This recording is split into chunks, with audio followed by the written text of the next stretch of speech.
Download करें Amar Ujala app और पाएं खबरें लगातार।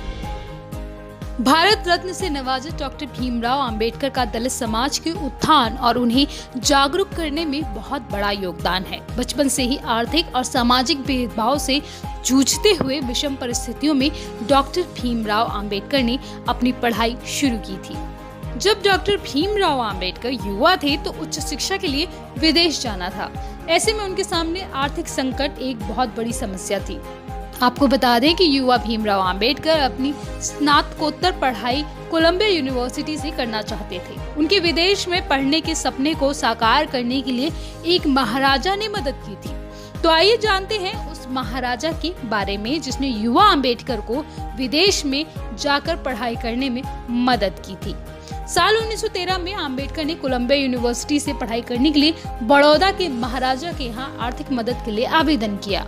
बड़ौदा के तत्कालीन महाराजा सयाजीराव गायकवाड़ तृतीय के पास जब अंबेडकर का आवेदन पहुंचा तो उन्होंने इसे मंजूर कर सालाना स्कॉलरशिप देना शुरू कर दिया।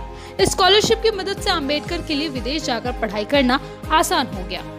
युवा अंबेडकर जब विदेश से पढ़ाई कर वापस लौटे तो उन्हें बड़ौदा राज्य के लेजिस्लेटिव असेंबली का सदस्य बनाया गया।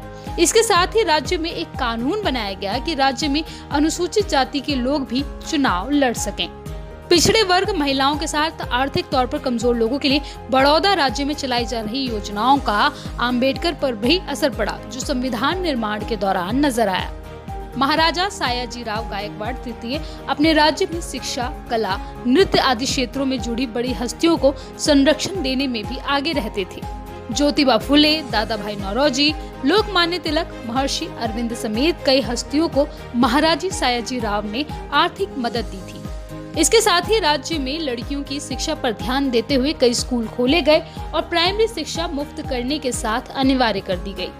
महाराजा सयाजीराव गायकवाड़ तृतीय को भारतीय रियासतों के शासकों के बीच सबसे बड़ा समाज सुधारक और प्रगतिवादी राजा माना जाता है।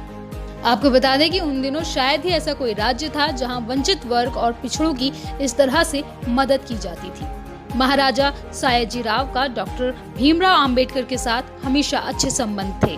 साल 1939 में महाराजा सयाजीराव का निधन हो गया। आपको बता दें कि डॉक्टर भीमराव अंबेडकर स्वतंत्र भारत के पहले कानून मंत्री थे और भारत के संविधान निर्माण में अंबेडकर साहब का अहम योगदान रहा। डॉक्टर भीमराव अंबेडकर ने 1952 के चुनाव में निर्दलीय उम्मीदवार के रूप में लोकसभा का भी चुनाव लड़ा था, लेकिन इस चुनाव में उन्हें हार का सामना करना पड़ा था। डॉक्टर भीमराव अंबेडकर को मार्च 1952 में राज्यसभा के सदस्य के रूप में भी नियुक्त किया गया।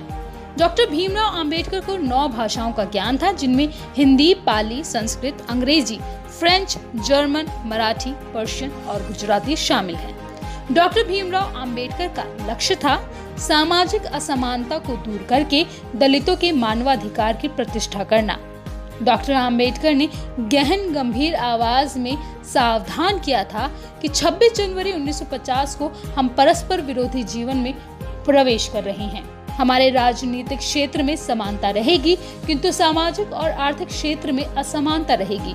जल्द से जल्द हमें इस परस्पर विरोधता को दूर करना होगा, वरना जो असमानता के शिकार होंगे वे इस राजनीतिक गणतंत्र के ढांचे को उड़ा देंगे। अमर उजाला.com